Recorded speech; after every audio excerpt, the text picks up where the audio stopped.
Well, here it is, the Iron and Clay Cowpea food plot that we planted. It's been 37 days. We planted this on June 18th, and around June 18th, today is the 25th of July. So 30 some days, about 5 weeks of growth. It's, well, definitely up to my waist, starting to vine out here and wrap around some things here and there. I have some sunflowers planted in here, but I just don't see very many of them. I guess I didn't plant enough. I definitely planted some, but I don't know, either they didn't come up. I have seen it, well, there's a few over here and there, I see some, but I think the Iron and Clay Cowpeas are just a lot higher than the sunflowers. I have the camera over here behind me, and you can see, if you look at the date, how much these things grow, even day, like I said, day to day. The good thing is, we've been getting a ton of moisture. We've been getting, I think the last time I did an update, I said we got maybe 3 or 4 inches of rain that week. When I came up here last night, I checked the bucket, there were probably 4.5, 5 inches of water in the bucket. So we're getting a ton of rain, and of course we're in East Texas, so you know, it's hot, humid, and warm nights for sure in the 80s, 90s during the day. They're calling for a high of 98. I've seen maybe 3 or 4 bucks on here. I don't know if they're staying. I don't know if they're just coming or going or passing through. I'm not sure what's going on, but they're definitely not eating it. So I don't know. I know it's for deer picky, and it takes them a little while to get used to something, or before they realize that it's real good. So I thought about what I want to do is put a deer decoy in here, preferably a big buck, and staple a bunch of these leaves to its mouth, and then maybe that'll give the other deer the hint, you know, that this is something good. The other thing is, they just logged all this. So the property's split in half. There's a northern half and a southern half. We're on the northern half where it's mostly piney woods, and they just logged it. So I mean, they went through and just tore the heck out of this place. So we have a ton of new growth right now, grasses and whatnot. So this is competing with hundreds of acres of fresh growth. So it's everywhere right now. And in the middle of the summer, of course, you know, there's a ton of food out there. Got a few other things I want to show you. I did a little bit of fishing last night at the camp when I first got here, and I should have taken the camera out, but I was unloading my truck, and I saw the fishing pole in the cabin. I thought, I'll just run out there real quick and just one cast.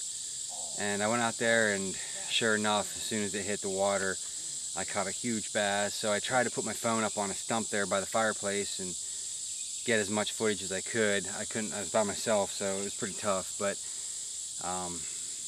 a huge bass. It ended up being 24 inches long. I ran over to my truck and measured him, because I don't have a scale or anything like that. So I don't know how much it weighed, but the other half is on the other side of the creek. I'll show you that. We're going to fill a feeder up, and I'll show you the other feeder. It's on, like I said, it's on the other side of the creek.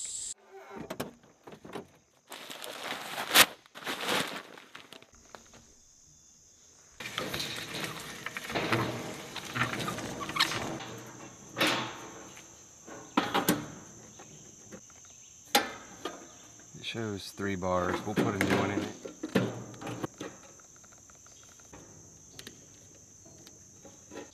We'll test it.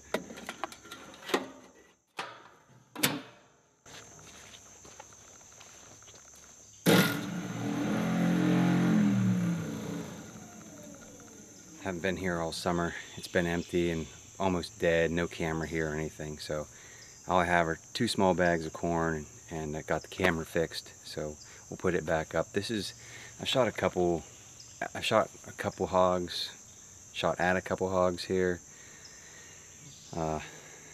Never shot at a deer from here, but done a lot of hog hunting from this spot here.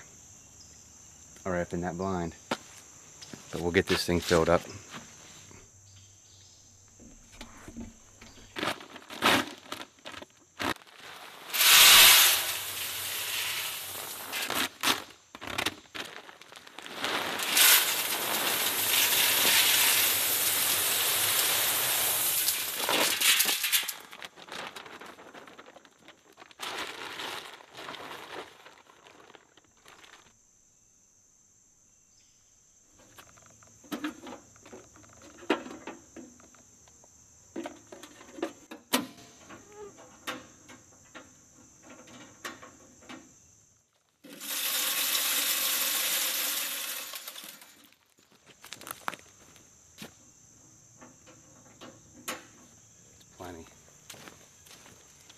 So I'm going to put this trail camera back up. I took it down and I put it over at the creek this past winter.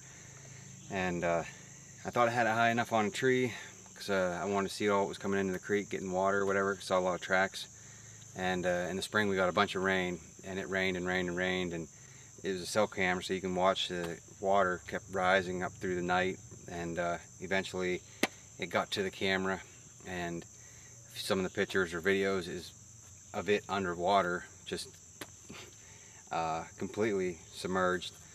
And it ended up working fine afterwards, and it happened 2 separate times before I was able to come up and get it off of that tree. And I'm sure it was underwater most of the day. You know, it doesn't recede that quick. So, pretty good trail camera, I guess.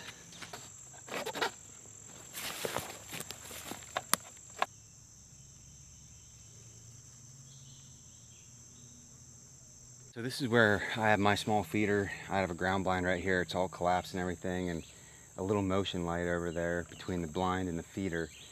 And that's what I use for hog hunting. And it ended up working real well, even though it's just a plain white light, like a security light. And I sat here one night waiting on a big hog that I had been watching for a while, and the light stays on for only a short amount of time, so I rushed the shot, and it was a little far back. I never found the hog, but at the same time he never came back to any of the feeders, any of the cameras. So, but it was a big hog. Had a nice pass through with my heavy Magnus Stinger broadhead. I think it weighs about 750 some grains was what my total arrow weight is. So, but it had no problem shooting right through him, and went in the dirt about 20 yards behind it. So what I want to do here is clear all this out. There's a tree over here behind me that needs moved. I can chop it up and slide it out, pull it out of the way with the little tractor. And then this does get a decent amount of sunlight, I should say. So I want to go ahead and maybe plant this in oats or something in the fall here. This would be a nice little food plot area. It's a long ways away from any kind of food when it comes to grasses or anything like that. This is all hardwoods, and a long ways from the cabin and the other food plots. So this would be a great spot for a little food plot.